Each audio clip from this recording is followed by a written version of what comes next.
नमस्कार। स्वागत है आपका न्यूज़ लॉन्चर पर। मैं हूँ अशोक वानखड़े। लेकर आया हूँ आपका अपना कार्यक्रम द डायरेक्ट हिट। बड़ी अजीब बात है, जो कभी पाकिस्तान ने नहीं किया, कभी जो चाइना ने नहीं किया। हमारे अमेरिका के साथ एक समय संबंध बहुत खराब थे। याद कीजिएगा उस पल को, जब व्हाइट हाउस में भारत के प्रधानमंत्री, तत्कालीन प्रधानमंत्री इंदिरा गांधी प्रेस कॉन्फ्रेंस का बायकॉट करके वॉकआउट कराती हैं।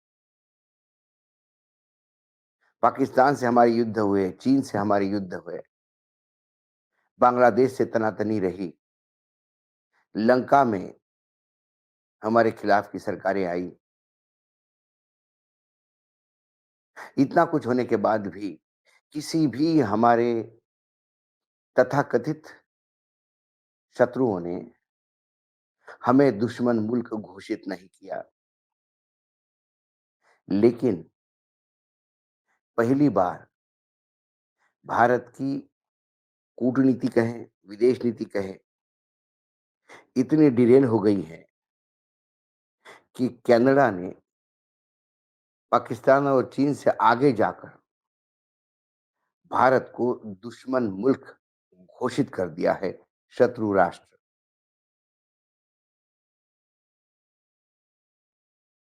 जिस हिसाब से पिछले कुछ दिनों से वहां सरकार में बदलाव आया, उसके बाद एक खलिस्तान समर्थक जो भारत में वांटेड था, उसकी हत्या हुई। उसके लिंक कहीं न कहीं भारत से जुड़ने की बात कही गई और फिर कनाडा के साथ ऑस्ट्रेलिया, इंग्लैंड, न्यूज़ीलैंड, अमेरिका जैसे देश खड़े हो गए और भारत को सहयोग देने की बात कर रहे हैं। फिर हमारे जो वहाँ राजदूत थे, उनके ऊपर आरोप लगे। जब उन्हें वंचित व्यक्ति घोषित कर दिया, तो भारत सरकार ने भी जवाबी कार्रवाई करते हुए कनाडा के दूतावास से उनके अधिकारियों को वापस भेज दिया। आरोप प्रत्यारोप का एक दौर चलता रहा। अमेरिका ने भी आरोप लगाए कि उनके एक नागरिक की हत्या का प्रयास भारतीय एजेंट कर रहे थे। जिसे वो एजेंट कह रहे थे, उसे भारत सरकार ने अपने यहाँ किसी एक गुन्हे में अरेस्ट कर लिया और कहा कि इसका हमारा कोई लेना-देना नहीं। एक भारतीय मूल के नागरिक अमेरिका में वैसे भी जेल में पड़े हुए हैं। ये कहीं न कहीं मैं विदेश मंत्रालय का फेल्योर मानता हूँ। अब आगे जाकर जो प्रधानमंत्री जस्टिन ट्रूडो की सरकार है, उन्होंने एक साइबर एडवाइजरी जारी की, जिसमें भारत को साइबर सुरक्षा के मामले में दुश्मन देशों की सूची में डाला गया। इस सूची में चीन, रूस, ईरान, उत्तर कोरिया जैसे देश शामिल हैं। भारत सरकार ने, विदेश मंत्रालय ने इसे इंटरनेशनल लेवल पर भारत की बदनामी करने की एक कोशिश बताई। विदेश मंत्रालय ने कहा कि जस्टिन ट्रूडो की सरकार के सीनियर अधिकारियों ने खुले तौर पर कबूल किया है कि कनाडा भारत को दुनिया में बदनाम करने की कोशिश कर रहा है।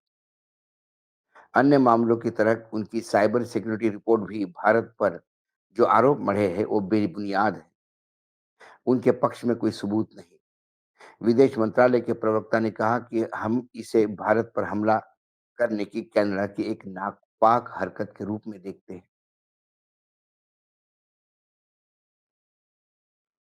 मामला ये है कि कनाडा ने हाल ही में साइबर सिक्योरिटी पे एक रिपोर्ट जारी की, नेशनल साइबर थ्रेट असेसमेंट 2025-2026।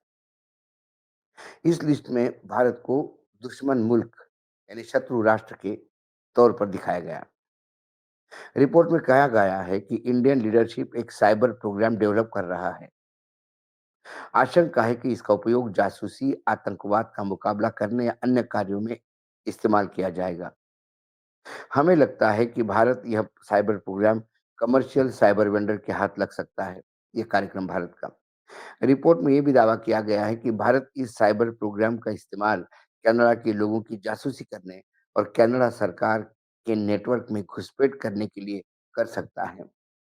ये भी कहा गया है कि भारत एक नया पावर सेंटर बनने की आकांक्षा पाले हुए है, जो कनाडा के लिए खतरा उत्पन्न कर सकता है। ये पहली बार नहीं है, इसके पहले भी जैसा कि मैंने कहा कि हमारे डिप्लोमेट को बाकायदा परेशान किया गया है। लेकिन ये बात आई क्यों? वहाँ जो आतंकियों की हत्या हुई, क्या उसमें भारतीय लोगों का हाथ था? विदेश मंत्रालय ने तो कहा कि कनाडा के अधिकारियों ने ऐसा कहा कि ये बदनाम करने की हम कोशिश करेंगे। लेकिन उसके पुख्ता सबूत यदि हो तो अंतर्राष्ट्रीय स्तर पर इसे सामने रखने चाहिए। जैसे कि कनाडा के जो अ, मंत्री पद के लोग हैं, उन्होंने इस बात की पुष्टि की और उन्होंने अपने पार्लियामेंट्री कमिटी के सामने ये बात भी कही कि हाँ, मीडिया में जो रिपोर्ट छप रही है, खासकर वॉशिंगटन पोस्ट में, उसे हमने ही कन्फर्म किया था कि भारत के लोगों का हाथ इस हत्या में है। बात यहाँ तक नहीं रुकी।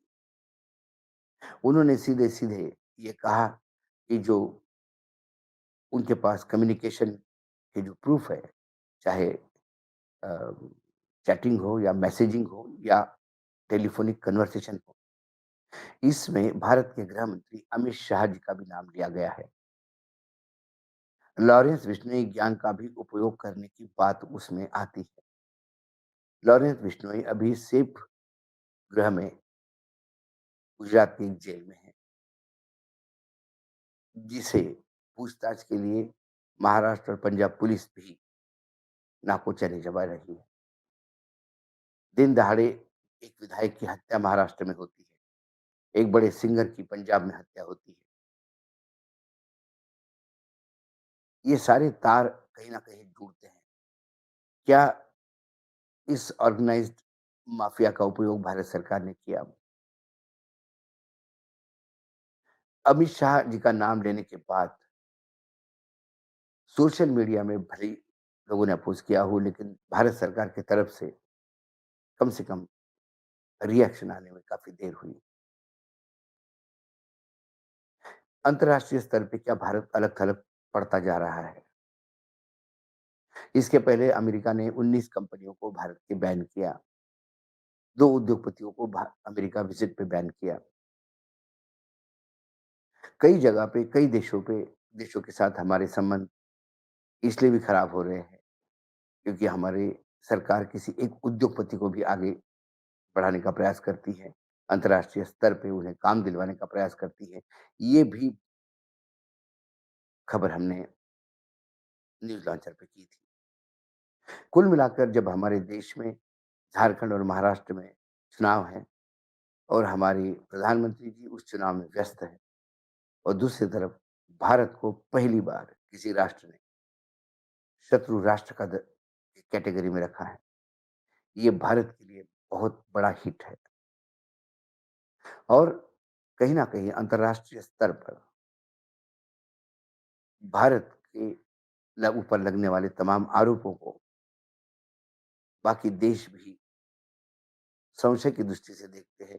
ये हमारे लिए खतरा है।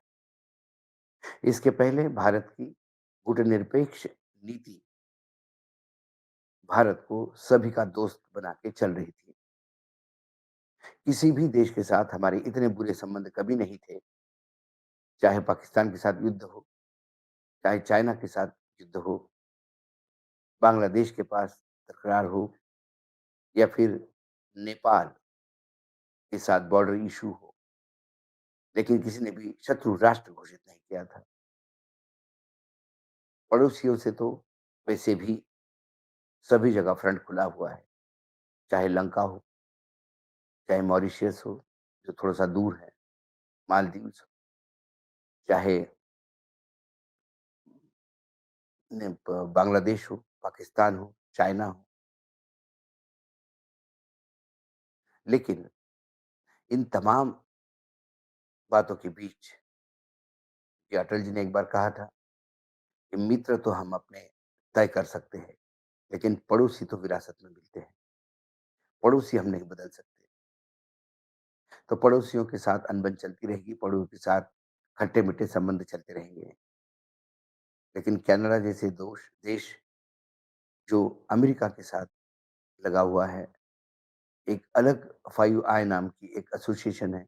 इसमें 5 बड़े देश एक-दूसरे के साथ बहुत सारी चीज़ें साझा करते हैं। यदि वो 5 आईज़ भी भारत की तरफ देखने लगे और एक ने तो भारत को शत्रु राष्ट्र घोषित कर दिया। ऐसे में क्या हम विश्व गुरु बन पाएँगे? सवाल ये है।